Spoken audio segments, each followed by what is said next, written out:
You're listening to Dude Podcast with JC and Will. Put some pep in that step.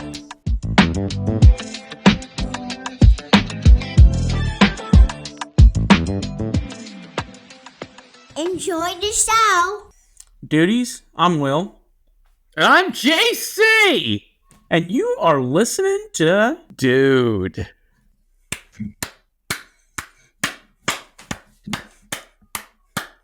I don't know what that was. I just felt like clapping. I love it. I do love it. I like a good, like when it's done well with the clapping. Mm-hmm. You know the one thing that like I really feel bad for any performer that has to endure is when the audience starts clapping.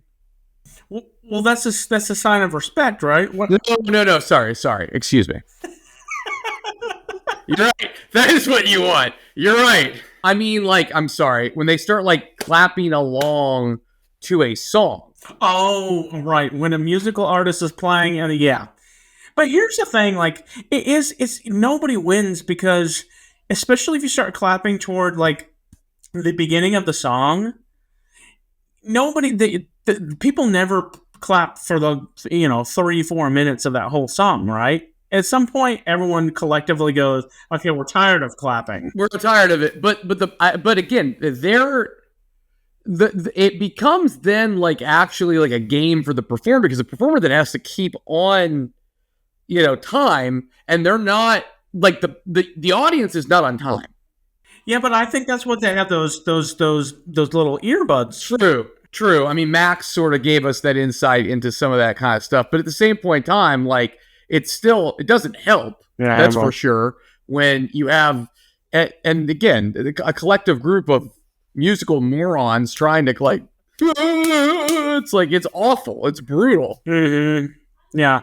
But you know what? I will say, when we were in camp together, there was this great thing where if somebody in the middle of anything, like eating, like chapel, whatever, if somebody just started clapping, it was a thing that people would join in and do this weird little chant, right? Yeah. I loved, my favorite thing about camp was you just got to scream. Like at that camp just encouraged you to just, and the kids loved it. Like it's so fun because like in society, you can't just like yell nonsense at all. And like at camp as a counselor, you're automatically the cool counselor. If you're like, I'm just going to make no sense. I'm just going to yell about the fact that we're eating mashed potatoes right now and then stand on my chair and start cheering about it. And like, it's great. It's like you get to just any like rules to normal society. You just get to throw them out the window. And that's why I enjoyed camp so much. It's like, dude, this is great. Like, and in fact, you're rewarded. You're rewarded by praise and love, and then the counselors that are the managers are like, "You're doing a great job," and the people that are like, "Oh no, we don't want," like they're the ones who are shunned. Like the people who are like, we mustn't stand up while we're eating potatoes. Gosh forbid. Like one of my favorite things that ever happened at camp was some idiot at our camp when we were counselors made us co-counselors, meaning, you for each week you get new campers coming in, and each week you get paired with another counselor to stay in the cabin with the kids and like, guide them throughout the week, right? I knew it had to happen. Like, think we gave those kids the best week of camp of all time. Like, that cabin was amazing.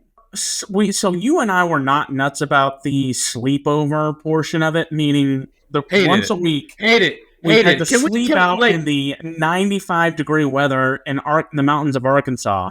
And, most of the time we didn't enjoy it. You get all sweaty at night when there are bugs. Let's go into a little bit more depth. So what would happen, right, at this camp is one day a week, there was the camp out. And the camp out, it was the whole buzz of camp that entire day. You had to like, it was a big deal because you cooked food outside and you had to walk to the campsite and you did the chapel and like. And the hikes were fun. Great. Eating outside. Yeah, but here's what I will say. That was fun, but it was also like, all right, let's walk 30, 45 minutes to like, in the heat, in like outside, and then let's go sleep. And that was the other thing too. Like there was no tent for the camp out. It wasn't. No, there was no tent. You were just literally on the ground with your sleeping bag. There was a tarp underneath you. And I mean, again, I also would say the level of effort that whoever was trying to like figure out like where they should put the tarps, there was little to no effort put down on like or considered on, are there rocks here? Is this level ground? It absolutely sucked. I hated it. It was the one thing about camp I absolutely hated. And you and I were like, screw this.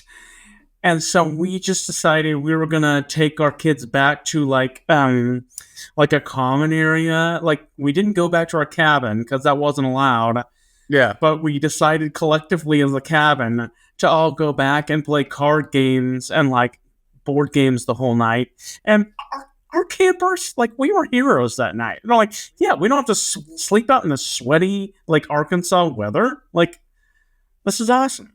We definitely understood how to use the political machine because I feel like we started laying the seeds of, like, listen, you don't want to do this. It sounds like that one kid, like, I think it sounds like fun. Oh, no. I mean, do you really want to get bit by a snake? Oh, man, it's terrible.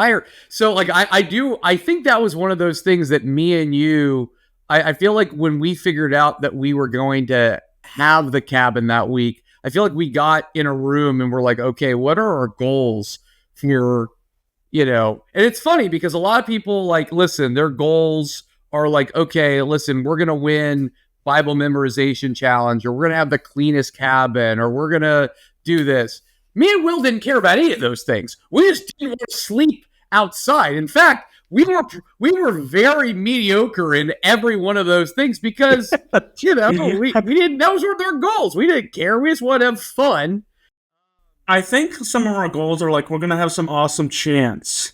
And like, I think we had some weird chants. We had some very, very bizarre chants that made people really confused. Here's what I will say.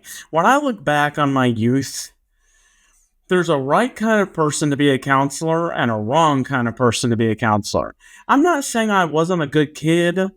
Generally, I'm not saying I don't think I was a bad kid. I was somewhat of a square, but I think counselors at that age are supposed to be, good dudes. Say like, "Good job, Timmy, way to go!" Like, I was more like wanted to be a part of the gang kind of thing. Like, I wanted to play the games with them, and I wanted to like be silly with them, and I almost was like a big version of a camper.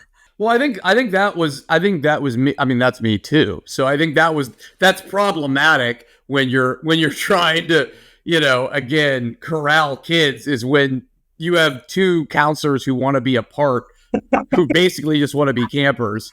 It probably doesn't help anybody. One of my favorite counselor memories, like of all time, when you become a counselor, you're taught very early on to be hyper aware of like not getting into uncomfortable bad situations and people crossing the line, right? I think any campus had that issue, right? Yeah. So you're hyper aware of it, like keeping those boundaries. Well, one week this kid came up to me. He was this kid from, nowhere, small town Arkansas. And he had a really big accent. He goes, Mr. Will, I need you.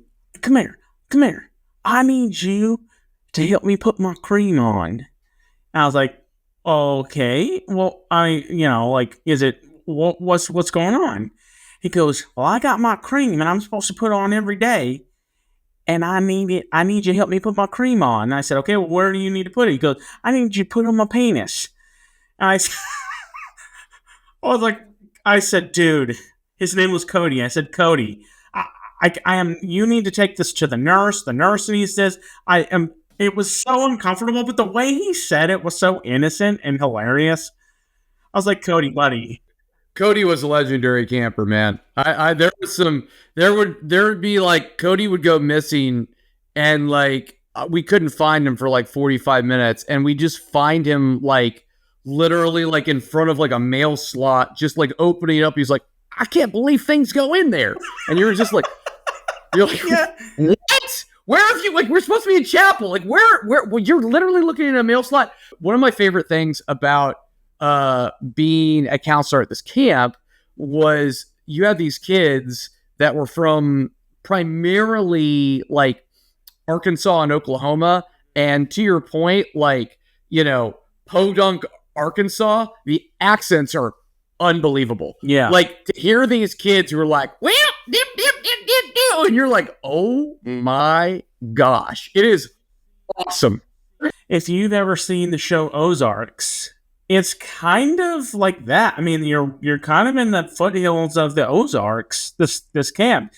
Beautiful. It's absolutely gorgeous, but you do kind of touch like certain areas of like really like country Arkansas. It's pretty wild.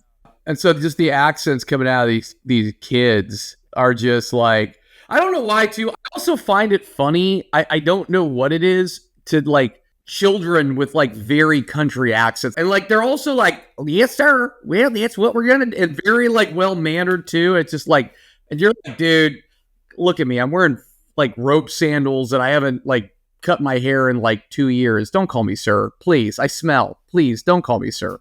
I don't need that.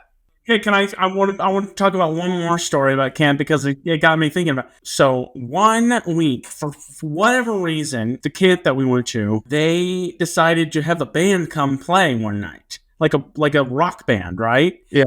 And they made this big deal about it, like, oh man, we're getting this really cool big band coming. Well, and there would be like fake rumors. They would have like fake rumors about who the band was, and I thought it was like DC Talk or something. Free DC Talk. So it turns out it was, I don't know if it was a local or regional band, but it was definitely a small band.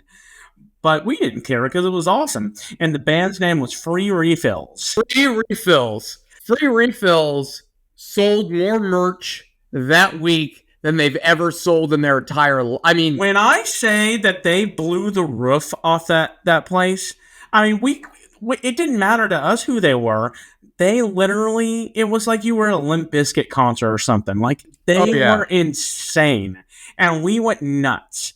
But in the middle of this concert, I don't know if you remember this, JC. This guy started talking, like, in the middle of the song. He stopped and grabbed the mic. He's like, one time I was climbing a mountain, and I was just hiking, and I was looking up into the sky, and I saw an eagle. And I looked at that eagle, and he looked back at me. And what did that eagle say? And we're all like, kind of looking at each other like, what did he say? Do you remember what he did? He just goes, ah! The eagle said that? What's the point of that story? I mean, it was, listen, they were greatness. But yeah, I mean, it was, I don't know who found that band. I don't know what that band's deal was. I don't think they were like overtly Christian either. I think they were just like very PG. I don't remember them even being like over, like, you know, like super religious. Dude, that was a wild night. It is crazy, man. It is crazy. But anyway, so what I want to talk about tonight is, dude, my son, he's addicted to his sack, and it's getting bad. Now, I know what you're talking about because we talked about this before the podcast, but you have to clarify. You can't say he's addicted to his sack and not explain. I suppose that can be interpreted in a certain way. So my son has these. I've talked about this, I think, before, but like it's now getting to a point where it's like it's becoming an issue.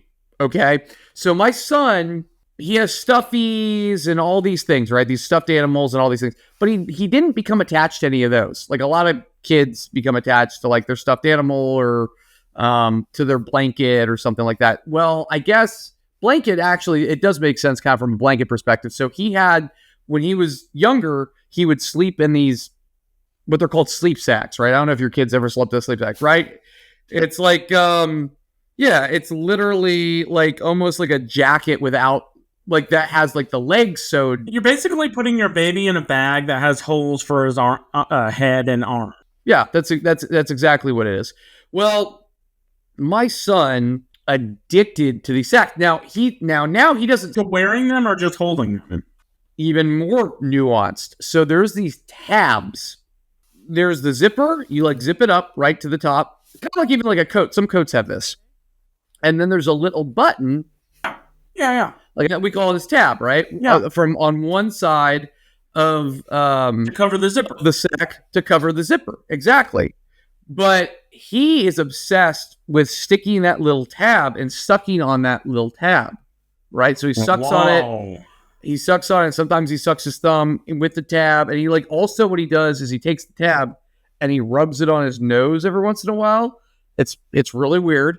And the ultimate sign of respect for my son is giving you a sack love, a lovey, a sack. What does that mean? It means he takes the little tab and he rubs it on your He's nose. knighting you with his sleep sack. It's like the ultimate sign of respect from him. Like, it's a big deal. If you get that, you're like... It's almost like up there with like a presidential medal. Oh, no doubt. I mean, it's definitely like a Medal of Honor. Is it stinky, that sack?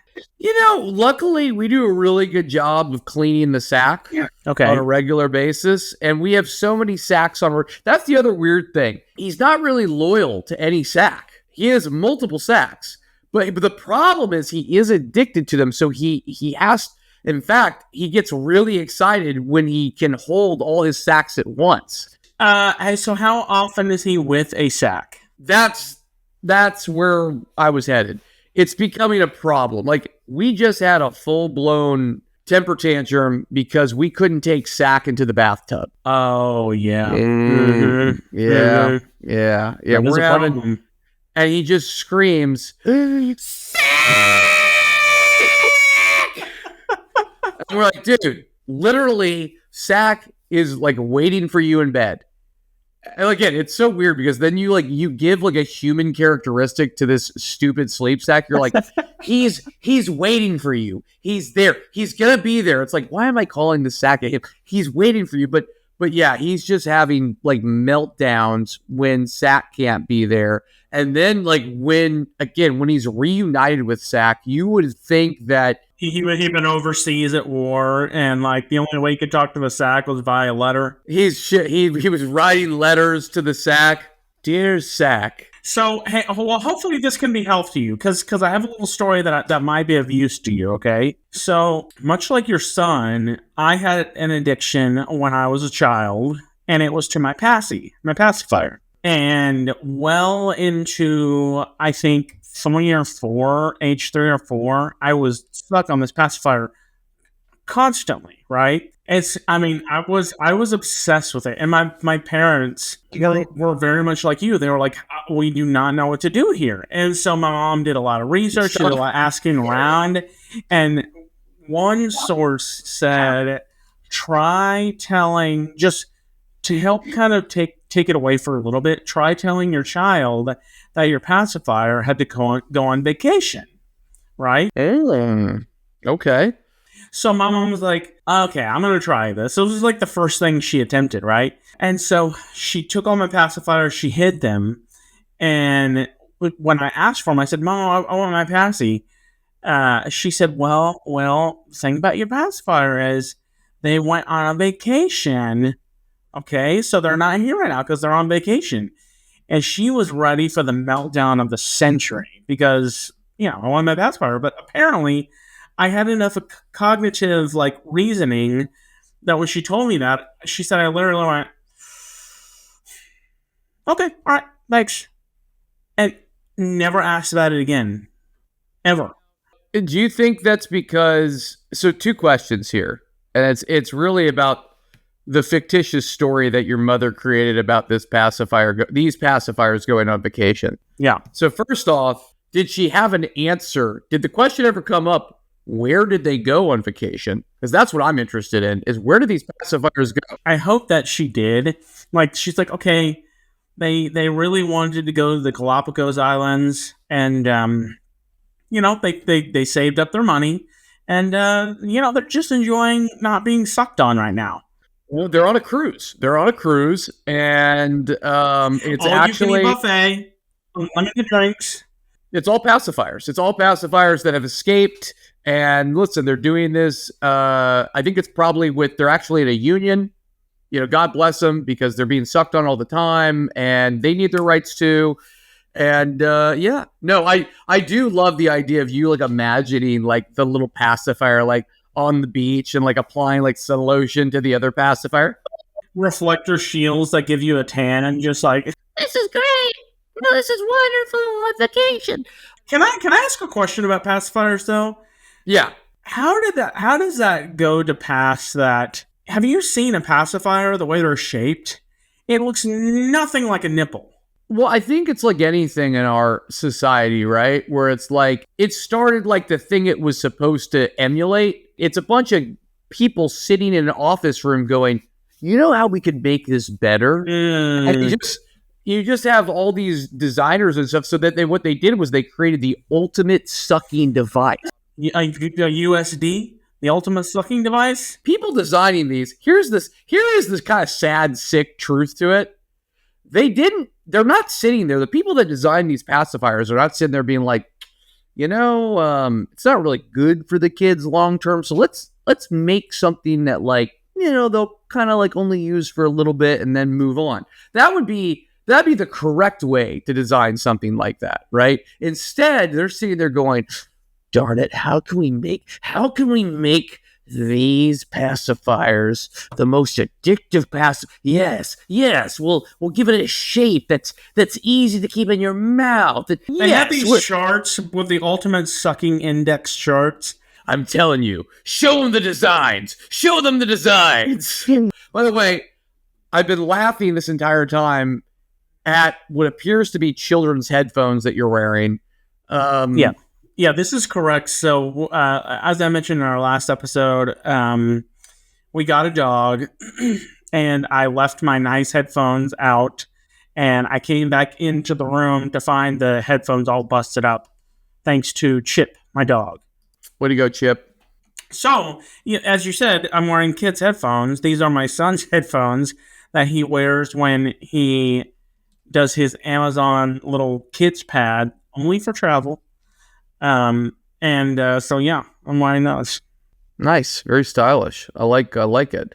If you could rename yourself, what would you name yourself? I always thought Sid was a cool name. Sid?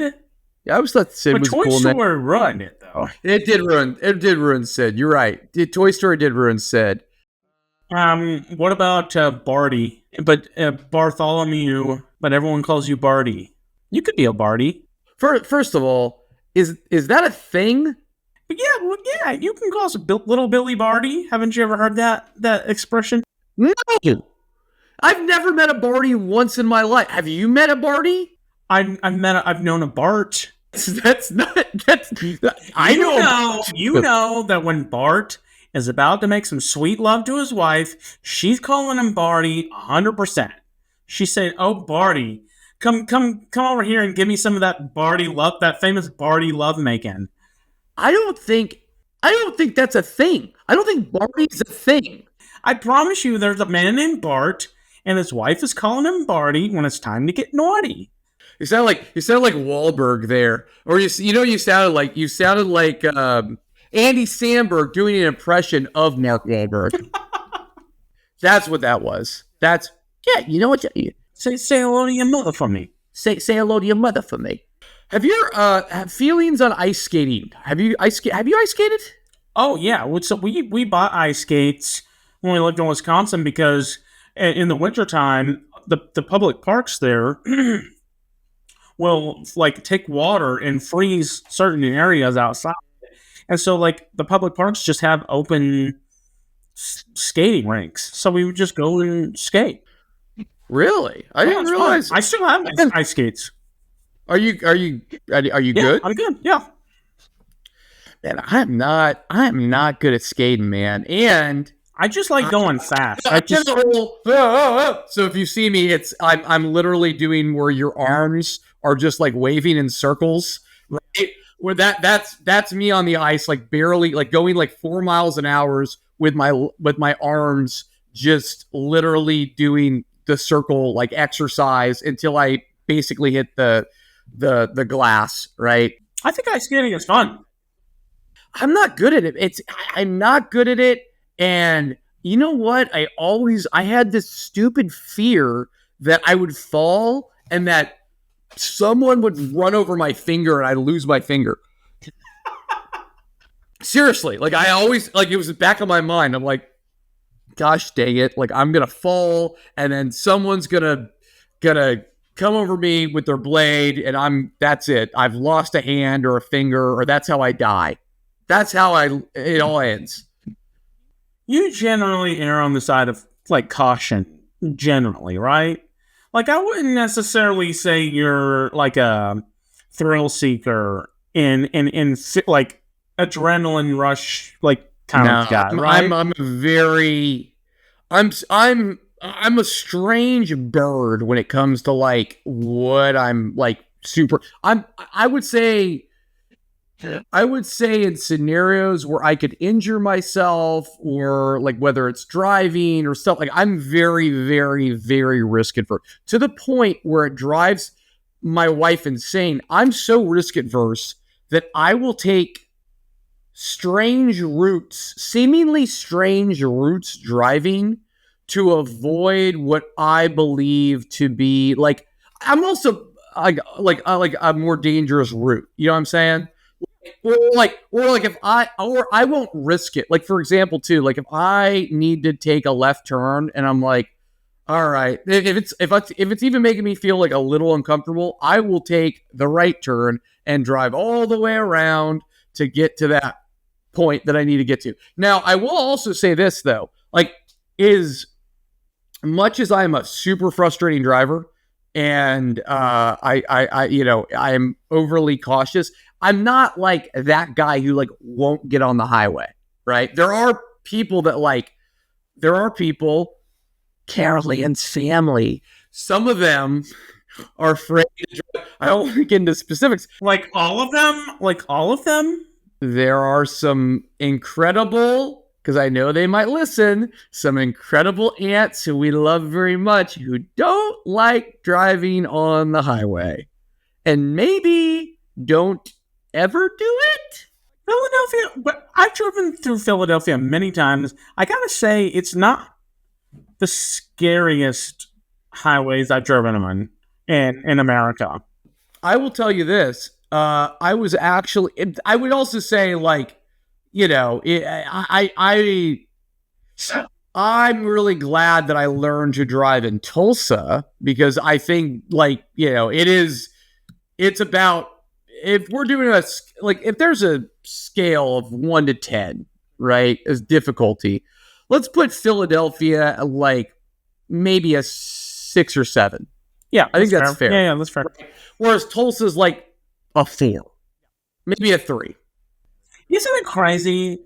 There's people who grew up in New York City and they love New York City. They think it's, the best place in the world to live, but that's normal to them. The way that whole driving, like, that would drive me crazy. Like, the traffic and the intensity, and it's just like, I couldn't do it, man. How much it probably costs to park your car? Oh, it's brutal. That's where you have to be, like, loaded just to, like, drive. Like, if you drive a car in New York City, like, unless you're a taxi driver or it's Uber or something like that, like, you're rich, man. If you have a car in New York City, I mean, dude, just a parking spot is more than rent in most places in the United States. It's crazy. Yeah, it is crazy. It's absolutely insane. What else, man? Anything else exciting going on? Not really. I'm wearing this like pullover My father-in-law gave it to me, and it's pretty baggy on me, but it's comfortable. That's why I'm wearing it. But I feel like a Gen Z person. Yeah, the whole style now is like really baggy clothes, and so I don't know. I feel kind of weird in it. I like the baggy pants. You do? Well, I don't wear them, but I think it looks tasteful. I think when I see it well done, I think it looks tasteful. I haven't seen, but I've only seen it tasteful on women. Men, I've not seen it. Oh, I have not seen yeah. men rock baggy. I haven't seen the men rock the baggy jeans because I just have flashback to Jinko jeans. That's what I think. Yeah. And that's and I do think it's been interesting because the baggies coming back. I do think like it has struck, like it hasn't taken root with men the same way it's taken with women. And again, they're rocking it. They're making it work. Men, we got to figure this out, guys. It's not a good look, in my opinion. I don't know. I think you need to balance it. You either wear a baggy top and maybe tighter bottoms, or I think that's the key. I think you go. You gotta do one tight, one super loose. And they're not doing that though. They're just all baggy. It's just it's chaos, and I don't understand it. At that point, you just look like a burlap sack. No one wants that. Uh-huh. You know what that kills me is no parent ever likes the way that their teenager dresses. Not a parent on the planet. So because usually the trends that happen that they're conflicting with the way the parents like it. It's always been that way. So I'm very curious to see what trends there are when our boys are teenagers. Yeah, I mean, it's interesting. I do think if we would have had children earlier in life, it'd be very curious right now because now the trend really is like very much like what we were wearing, closer to what we were wearing than probably, than probably like yeah.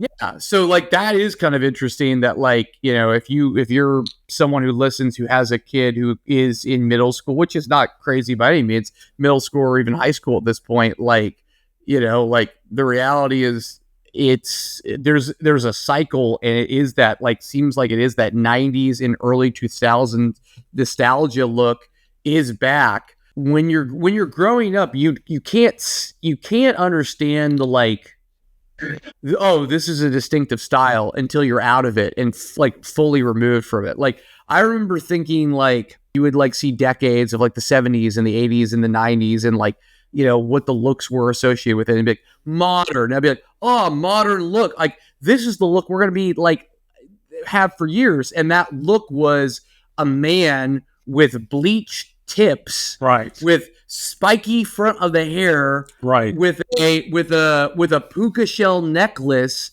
and big baggy cargo pants, with no sleeves on. Like that was the most like decade. But I swear in my head, I'm like, this is how we're gonna be dressing forever. And by the way, you know who also looked just like that? Who was the man? Yes, me. You had the frosted tips. I did. I had frosted tips for way too long. Way too long. Well, we can talk about that here in a minute. But I was actually describing none other than this podcast's favorite human being, Protozoa. Oh, yeah, Protozoa. Ooh. That would be, going back to your question on what would I name myself if I could name myself any name. Protozoa. That's a good one. Protozoa, man. I mean, listen, it'd be a hit. How could I not? What about Enrique Pena? Do you remember this? I will never forget Enrique. I will be on my deathbed and I will remember the name. When we were, I think it was 8th grade, we had to write, for English class, we had to write us it was a 5-paragraph essay on somebody who inspired us. And I was coming up blank because I was like, everyone's going to say their dad. And I think I just wanted to be silly. So I said, I'm literally going to flip through a phone book of Tulsa and just literally close my eyes and point my finger at a name, and whoever it is, I'm going to use that person. And sure enough, I landed on Enrique Pena. But here's the thing. When you're in middle school, you don't know that you have like the Pena. So we just said Enrique Pena. Enrique Pena, which is, but again, the greatest name you could land on randomly. Like it was like we both won the lot, because I remember it was at my house, I believe, when we opened the phone book and randomly like selected, and you would have thought, again, me and you won the lottery, with your finger going on the name Enrique Pina. And so I used it. I wrote it, and I thought surely she's going to tell, our teacher's going to know. The story you wrote was, I believe, about Enrique Pina taking you under his wing and like teaching you like a musical instrument of some sort. I think you're and right. Like, yeah. it empowered you to like become a better person, and also like taught you about love and law. It was the stupidest, most ridiculous story. First off, you don't talk like that. No, which I don't. Is hilarious. Never, ever. None of these examples made any sense at all. And also, another great weird thing that if I'm reading this would be like, what is up with this guy? You kept referring to him not as Enrique, but as Enrique Pina, using his full name throughout the entire essay. Like it was very clear, like, okay, why does he have to keep referring to his full name? We already have been introduced to Enrique Pina. You could just say Enrique, but no, you had to keep using Enrique Pina. And I think you still made a good grade on it. No, I don't remember what the grade was, but I specifically remember the note she put on it. It said, he sounds like a special person. Thank you, Enrique Pina. If only Enrique knows that somewhere out there, a middle school boy wrote about him being his idol. Maybe he'll find this podcast. Thank you, Enrique. Yeah, Enrique, reach out to us. Thank you. And it's okay. So we talked about your bleach tips, but I think we should say that for next episode, because I think we should find some pictures. No. Next episode, we will go into depth. Break down our style as high schoolers. That'd be amazing. I think it'd be great. Let's do it. I think it's actually really important middle school into high school, because I think they're all so distinctive, and we can do this with pictures. Of course, yeah, we have to embarrass our. In fact, if you go to our website, thedudepod.com, on our about, you can see a little snippet of what we looks like in high school. All right, Dudies, like, subscribe, share. Actually, really awesome. We had I had a few people that shared the podcast last time. I will give them shout outs right now. Why not? Oh, really? Yeah, Mr. Stephen Fitter, my old business partner, who you didn't think was my business partner, gave me a shout out. Yeah, thank you, Stephen. Wait, did he text you? No, it was on Facebook. He just did it on Facebook. And then Ben Jolliffe actually did a little shout out in my own text chain. Not my own text. It's not like my own text chain with me and him. That'd be weird. Our fantasy football text chain. He did a shout out. Definitely, I think helped get the word out there. So yeah, you know what? We appreciate shout outs. If you give us a shout out, we'll give you a shout out. Thank you. So keep spreading the word. Keep listening, and keep let's putting that little pep in that step. Yeah, and let's look at some ridiculous pictures of us in the early 2000s and break it down next week. Yeah. Have a great week, Dudies. All right, have a great week. Bye. Bye.